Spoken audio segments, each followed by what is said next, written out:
I have Claire Noble here with me this morning in the studio with the Vail Symposium. Good morning. Thanks for joining. Hey, thanks for having me this morning, Michelle. I have a quick question for you. When you go out to eat, what do you like to order?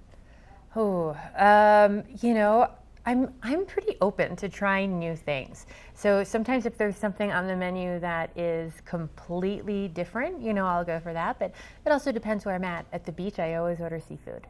Okay, that sounds great because this week we have a representative from Finless Foods who's coming to speak at the Vail Symposium. She's going to be joined by a whole panel around the topic of the future of food. So Nature magazine came out, or the Journal of Nature came out with a study last fall in October, really saying Americans need to cut back on their protein consumption, their meat consumption, because meat, the raising of livestock, contributes as much greenhouse gas as all forms of transportation combined. Yeah, and it really is. I mean, I have a lot of friends who come and visit from other countries, and I feel like we always eat more meat in general than they do. Certainly, we were just talking about Asia off air, and in Asia, my sense was that meat was a small accompaniment, almost a condiment to the rest of the meal that had a lot of vegetables in it. And yeah, this is a component to me of climate change that we really don't think about what our food system is doing to contribute to the warming of the planet. And so what we're dealing with this Thursday evening is our population expected to grow to 10 billion people by the year 2050. How are we going to feed all of those people, especially as people become more affluent and have a taste for more and more protein in their diet? Absolutely. And I don't know if this is part of the symposium, but I also know that, when you look at genetically modified strains, and a lot of Americans are, trying to go GMO free and everything, but a lot of those GMO strains are made to be maybe bug resistant, or it helps wheat grow in maybe a more harsh environment in some of the other continents. So, I mean, there's a lot that sort of goes into that whole topic. This is really solutions based. So, Finless Foods, they're going to make their ahi tuna in a laboratory. So they're not going to be farming it, and they're not going to be going out to the ocean to fish it. And also, if you're somebody who hasn't been eating tuna because of your fears around mercury, this is going to be laboratory grown. So it's going to look, taste, and under a microscope be indistinguishable from a fish you caught in the ocean.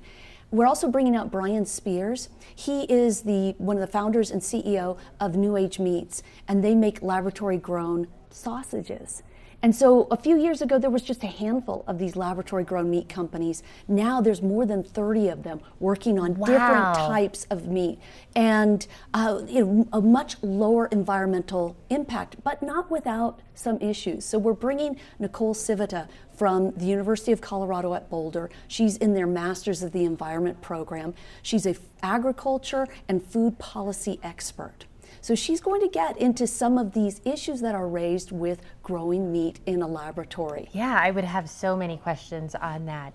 How much can you make? How long does it take? That's just fascinating that we can even do something like that. Yeah, and I was asking you before if you were vegetarian or vegan, because then that raises the question. A lot of people are vegan because they're very concerned about animals. Well, no animals die in the process of creating these kinds of meats. They take tissue samples, cellular samples from animals, doesn't hurt the animal, and then that's what they grow in the laboratory. And that's why I say under the microscope, it's indistinguishable from something that grew on a cow or grew on a pig or a chicken. Wow. So tell me a little bit more on Thursday. Where is this taking place? We're going to be at the Vail Interfaith Chapel. It's right there on Vail Road. You can park in one of the parking structures and walk over. It'll probably be a beautiful night for a walk. Our programs start at 6 o'clock.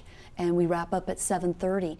And you can either buy tickets at the door, but it's better to buy them in advance. You get a little break on the price. I was going to ask if we need to make a reservation for this, or we're general admission. Doors open at 5:30. So I always say if you are somebody like me who likes to sit up in front, get there at 5:30 to get your seat. And you can buy our tickets at vailsymposium.org. This is going to be fascinating. You absolutely want to go see that. Thank you so much for joining us. We're going to go check in with our local weather next.